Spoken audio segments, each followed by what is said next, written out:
You wake up already exhausted, not because you slept poorly, not because of what you must do today, but because you are still deciding. Every morning you renegotiate the same agreements. You rebuild the same commitments. You convince yourself again of what you already knew yesterday. This is the tax you pay for keeping your decisions reversible. Your brain categorizes every choice into two categories: permanent or negotiable. When you leave discipline negotiable, your prefrontal cortex must repeatedly justify the same action. This consumes approximately 23% more glucose than automated behavior. You are literally burning cognitive fuel to redecide what you have already decided. The exhaustion you feel is not from the work, it is from the negotiation. You have tried willpower before. You lasted until the moment discomfort arrived. Then you open the negotiation again. Should I? Do I have to? What if I skip just this once? The moment you asked the question, you had already failed. In Zen monasteries, practitioners rise at 3:30 a.m. every single day. Not because they wake up motivated, not because they feel inspired at 3:30 a.m., but because the question does not exist. When the bell rings, they rise. There is no decision. The negotiation was closed decades ago, sometimes centuries ago.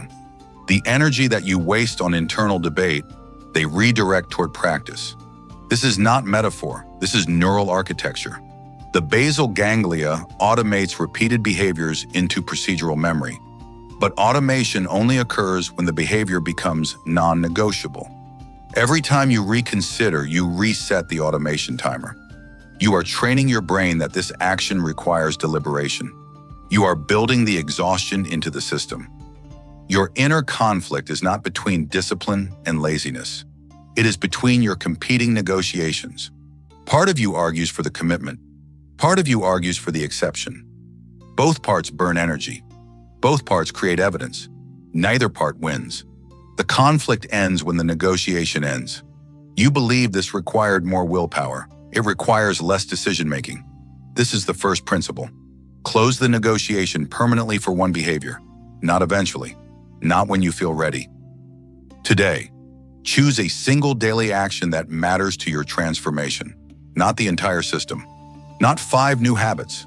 One action that, repeated for 66 days, fundamentally alters your trajectory. Then remove it from the category of decisions. You will wake up tomorrow and your brain will ask, should I do this today? The answer is not yes, or I should, or I'll try. The answer is, this question no longer applies to this behavior. This is not rigidity. This is precision. Your ancestors survived because certain responses became automatic. When the predator appeared, they did not deliberate. Fight or flight activated before thought. The tribe members who stopped to reconsider did not pass on their genes. You are descended from humans who knew which behaviors to remove from negotiation. Now you must choose which behaviors join that category.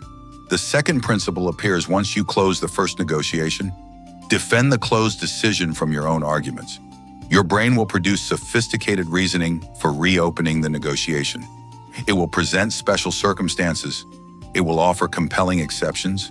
It will generate feelings that seem urgent. This is not weakness. This is your brain testing whether the behavior is truly non-negotiable. In the first week, you will encounter approximately 7 moments where reopening seems reasonable. A legitimate conflict, an unexpected situation, a valid reason. These are not reasons, these are tests. When marathon runners hit mile 18, their body produces the sensation of complete depletion. Muscles scream, breathing labors, every signal says stop.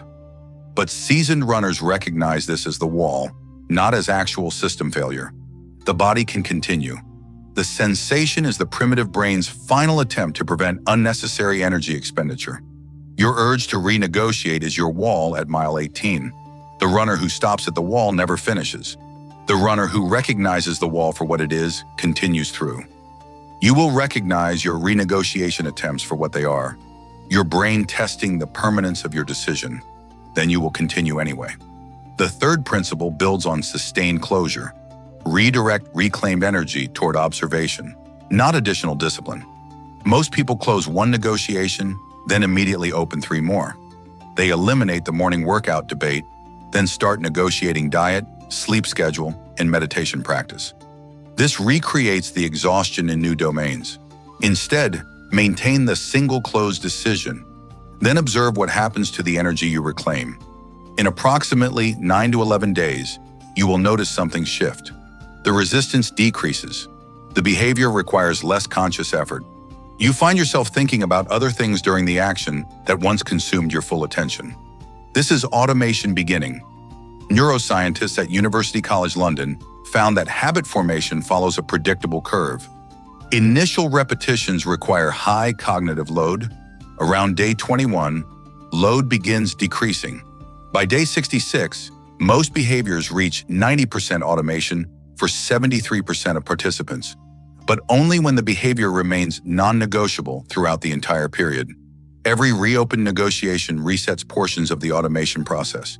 You have likely started and stopped the same habit 6 times, not because the habit was wrong, but because you never closed the negotiation long enough for automation to complete. This time, you will observe the automation happening. You will notice the moment the action stops feeling like discipline and starts feeling like identity. The 4th principle addresses what others will say. Ignore all advice to be flexible or listen to your body during the automation period. They will tell you that rigid adherence is unhealthy, that you need balance, that missing one day won't matter. They are wrong, not because balance is unimportant, but because you are not building balance. You are building automation, and automation requires uninterrupted repetition until the neural pathway strengthens beyond the threshold where negotiation can disrupt it. After 66 days, genuine flexibility becomes possible. Before 66 days, flexibility is just negotiation wearing a reasonable mask. The people who advocate flexibility during your automation period are the same people who never successfully automate difficult behaviors. They restart constantly. They rebuild willpower every morning. They wonder why discipline feels exhausting.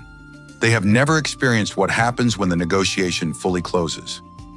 Let them wonder. Your obligation is not to convince them. Your obligation is to complete the 66 days while they continue reopening negotiations. They will call you obsessive around day 34. Good. When your discipline makes comfortable people uncomfortable, you have achieved the correct intensity. The 5th principle determines whether the automation endures past 66 days. Attach the behavior to your identity, not your goals. Most people frame their non-negotiable action as, "I'm doing this to achieve X." This keeps the behavior instrumental, a means to an end. The moment the goal shifts or seems distant, the behavior becomes questionable again. Instead, frame the action as, "I am someone who does this." Not "I work out every morning to lose weight," but "I am someone who trains every morning." The difference seems small, the neural impact is profound. Identity-based behaviors activate different brain regions than goal-based behaviors. fMRI studies show that identity statements engage the medial prefrontal cortex, the region associated with self-concept and autobiographical memory. When you violate an identity-based behavior, you create cognitive dissonance with your self-concept. This is significantly more uncomfortable than violating a goal-based behavior. You are not trying to become disciplined. You are recognizing that you have already become the person who does this thing. The action is evidence of who you are, not effort toward who you want to be. This removes the last remaining negotiation point, whether you still need to do this. The answer is, this is what you do, because this is who you are. The question no longer applies. In Japanese Zen practice, there is a concept called gyoji, continuous practice. Practitioners do not meditate to become enlightened. They meditate because they are practitioners. The practice is not separate from identity. The practice is the identity. You witnessed this principle failing in your previous attempts. You did the behavior as long as you were trying to change. The moment you achieved small progress or encountered obstacles, the trying stopped. Because you were never the person who does this thing. You were the person trying to do this thing. Now you will be the person who does this thing. Not because it's easy, not because you feel like it, but because this is what you are. The 6th principle protects against the collapse that occurs around day 47. Expect one moment of complete resistance and prepare the response now. Somewhere between day 40 and 55, you will wake up and every part of you will reject the behavior. Not gradually, suddenly. The resistance will feel total. This is not relapse, this is extinction burst. In behavioral psychology, extinction burst describes the phenomenon where unwanted behaviors spike in intensity immediately before permanent elimination. Your brain makes one final, comprehensive attempt to restore the old pattern. The intensity of the burst indicates how close you are to permanent automation. Most people interpret this moment as evidence that the change is not working. They conclude they were forcing something unnatural. They reopen the negotiation. They quit 3 weeks before the behavior would have become effortless. You will recognize the extinction burst for what it is, the final test. Then you will complete the action anyway, with zero negotiation, exactly as you have for the previous 46 days. 24 hours later, the resistance will decrease by approximately 60%. 72 hours later, it will drop below baseline. You will have passed through the wall at mile 18. Everything after becomes progressively easier, but only if you refuse the negotiation during the burst. The seventh principle determines what happens after day 66. Do not declare victory or celebrate completion. The behavior is now automated. This means it requires minimal cognitive effort. This does not mean it cannot be disrupted. Celebrations of completion reintroduce the concept of finishing. They suggest the hard part is over. They relax the non-negotiable framing. This creates a small opening. Your brain notices the opening. Negotiations begin again, quietly. Instead of celebrating completion, simply observe that the behavior now occurs with the same automaticity as brushing your teeth. You do not celebrate brushing your teeth on day 67. You simply continue brushing your teeth. The action has joined the category of things you do because they are what you do. After 6 months, you may add a second behavior to the non-negotiable category. After 1 year, perhaps a third. Not because you should move slowly, but because most people who try to close multiple negotiations simultaneously fail to close any of them permanently. The person with one truly non-negotiable behavior is vastly more transformed than the person negotiating 7 important habits.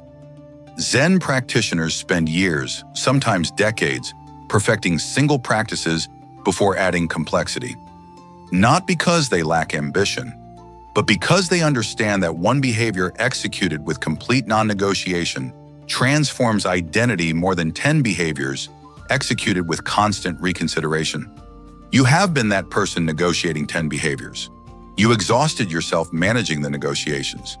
You wondered why change felt so difficult. Now you will become the person who closed one negotiation completely. Then you will observe what that singular closure makes possible. Others will not understand why you protect this one behavior so fiercely, why you refuse reasonable exceptions, why you continue when circumstances make it inconvenient. They operate in a world where everything remains negotiable, where discipline is effort, where change requires constant motivation. You will operate in a different world, where one thing became permanent, where the negotiation ended, where the energy they waste on deciding, you redirect toward becoming. They will call this extreme around month 3. Let them. Your exhaustion came from deciding the same things repeatedly. Your inner conflict came from negotiating with yourself constantly. Your frustration came from starting and stopping the same transformations endlessly.